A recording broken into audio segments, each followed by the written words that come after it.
It's been sitting and I wasn't quite sure what to do with it. So I'm going to try an experiment. I have some bubble wrap here. I grabbed my white gesso instead of my white paint because the paint is more expensive. And I think I'm just going to try adding some texture to this with the bubble wrap. I may also use my little fine liner bottles. I have black and I have white. Now this was basically black and white ink with some metallic acrylic high flow paint in it.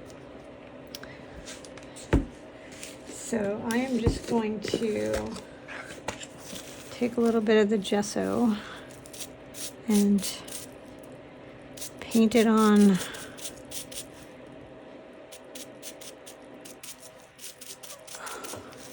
my bubble wrap.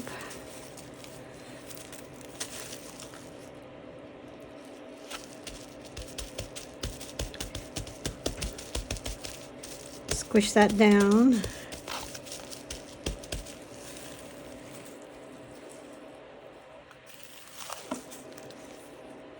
I think I'll do one more lighter layer. Maybe coming down from here. So I'm not going to press this as hard.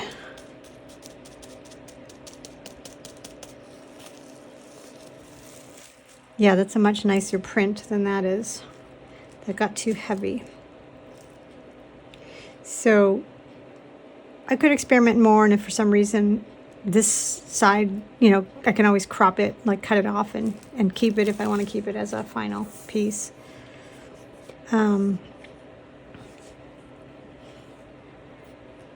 not sure what else to do with it. I could try the bubble wrap with some of the metallic color. I also have stencils.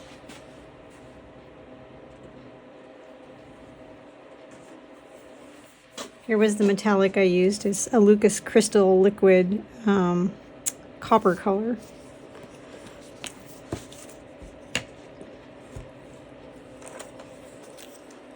Now this is a little bit less thick paint.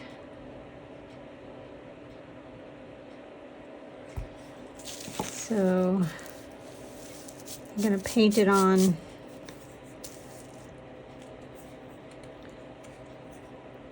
the other side.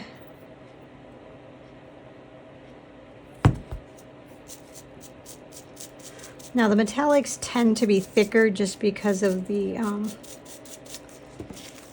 metallic-y pigments in them.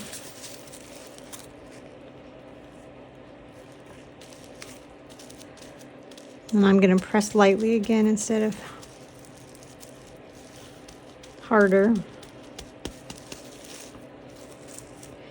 And that's kind of neat with some overlap there. This one's drying pretty fast, so I'm just going to squirt a little bit of the stuff on a paintbrush.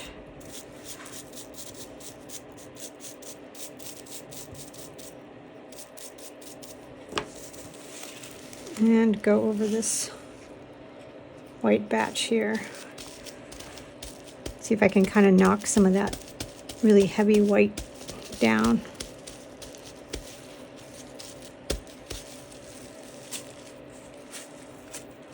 Well, it worked a little bit. You'll see the white was still wet. It offset on my thing there.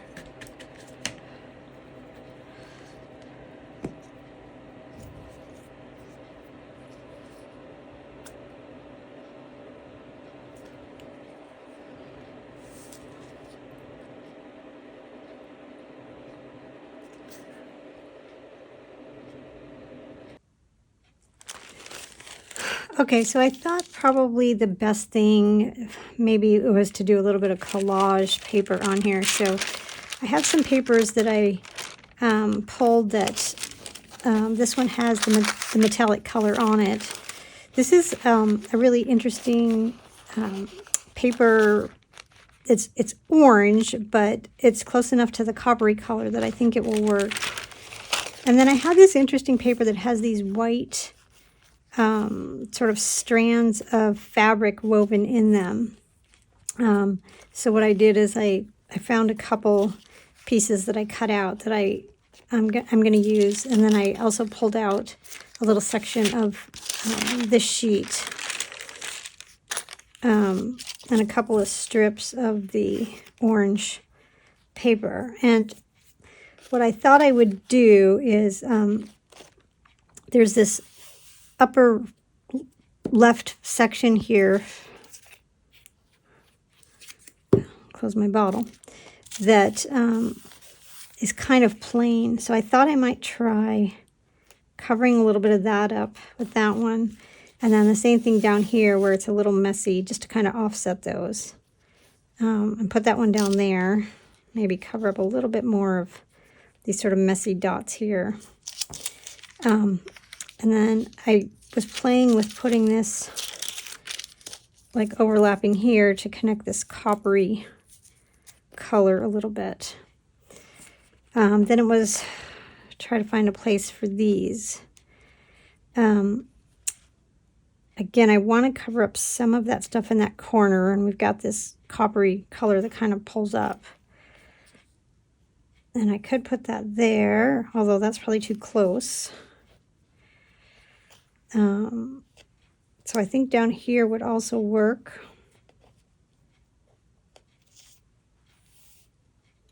And the nice thing about this piece is you could really use it either way. Oh, that way's kind of interesting because now it kind of follows that circle. And I had, a few more little pieces that I cut, but I'm not sure. I can't really find a place for them. So I think I'll just go ahead and glue these on for now. And I'm just going to use matte medium, so it's not glossy.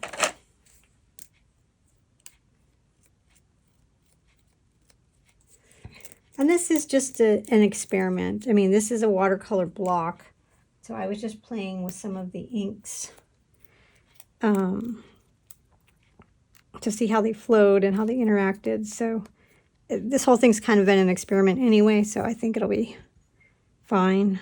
All right, so let's start with the orange one up here.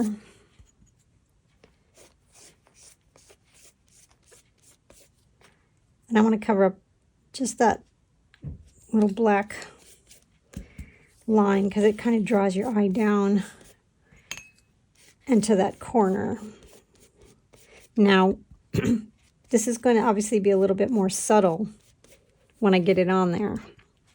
But hopefully when it dries, it will, some of that color will come back. And it won't look like it's so sunk into the black.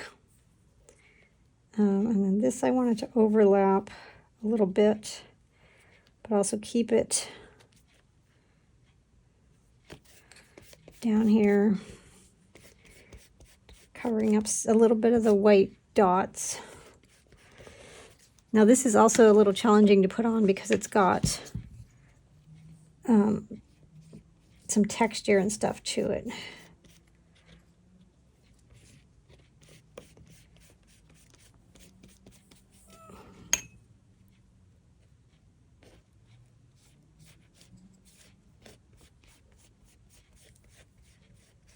So I'm trying to get it in between those thicker pieces of paper or fabric or whatever they are.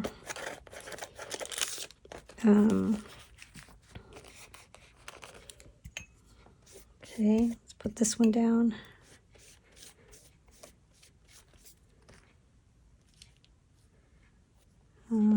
Maybe come over just a little bit more to cover up some of that. Because I really like that corner up there. I kind of want that to be where your eye goes. So I'm trying to alleviate some of the visual clutter down here. Now I might come back with some black and see if I can do maybe a glazed layer over that.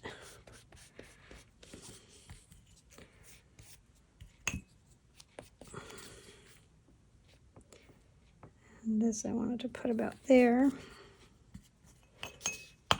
or more matte medium.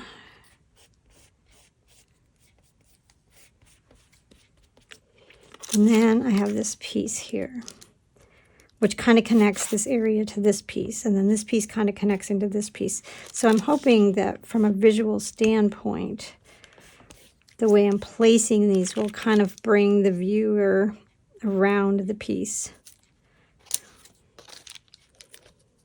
Do I want to tilt it more? No, I think I want it more with these vertical lines coming down.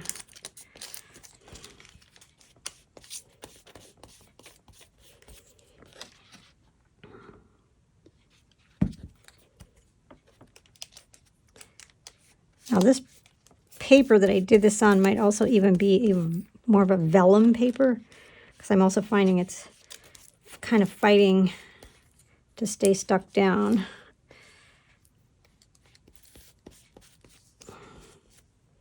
So I may have to get out the PVA glue if it doesn't stay stuck down. I'm trying to get the air bubbles out. Okay. So I think I will let these dry and see how much they lighten up. I could always add another layer here. I have this little piece here, which I could, maybe I put it here to kind of continue that piece that's there, but like it's kind of lost and found in that circle.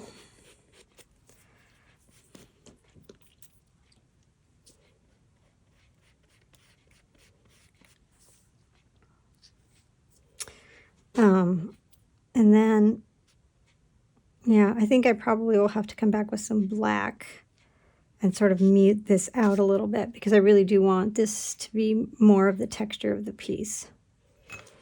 But I need to let this dry, and then I'll come back and do that. So this is dry, and these did lighten up a little bit, which is great.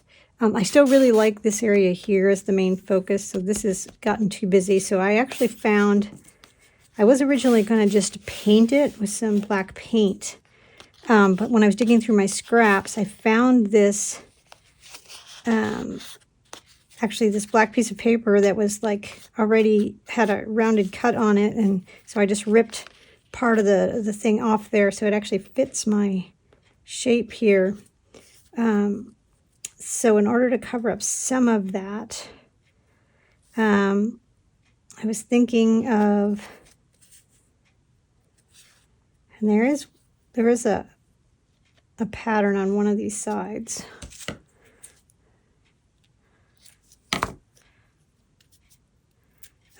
Here it's down, it's actually on the other side because of the way it needs to be oriented.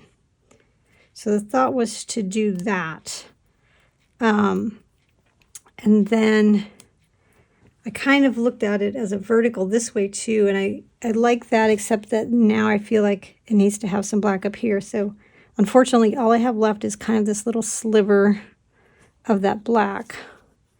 But I think I could just tuck this in up here just to sort of pull a little bit of black up there. Again, I could come back and maybe paint, like darken up that black a little bit as well.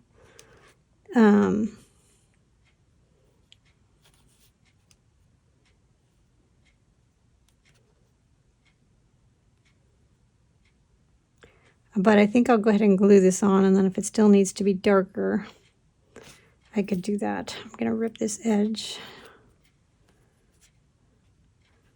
And then I did look at it from the other angles too, just to make sure that it looks balanced. And it does feel balanced to me, really any way I turn this. So I have options if I decide I want to frame it. Now, this is really heavy, so I think I'm going to use my PVA glue.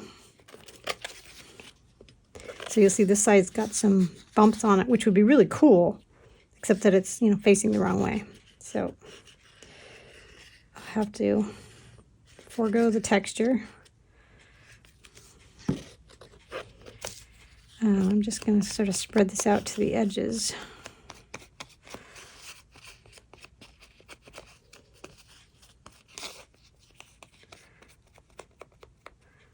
just to make sure that everything sticks really well.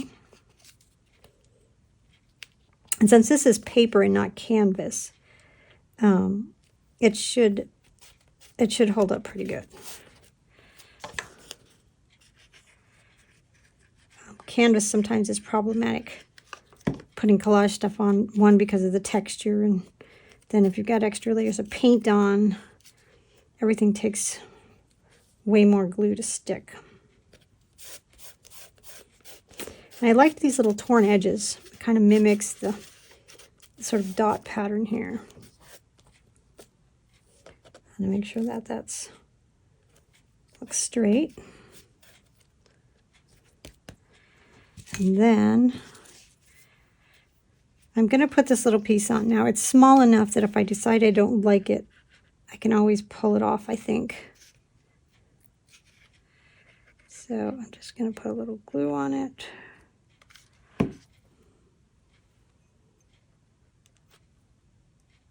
Kind of, I don't want to cram it in the corner, but I do want to cover up some of that lighter part that's there. And I think it worked okay. So this is a 9 by 12.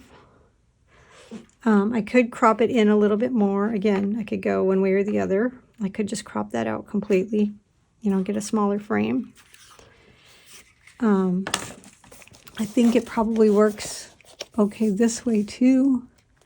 It feels balanced to me. The composition I used here was an L composition, which makes it nice because you can really kind of move things around in a number of different positions. Here too, I've got this really, really dark black here, then this side's black, so it kind of balances it out. The black at the top, that works as well.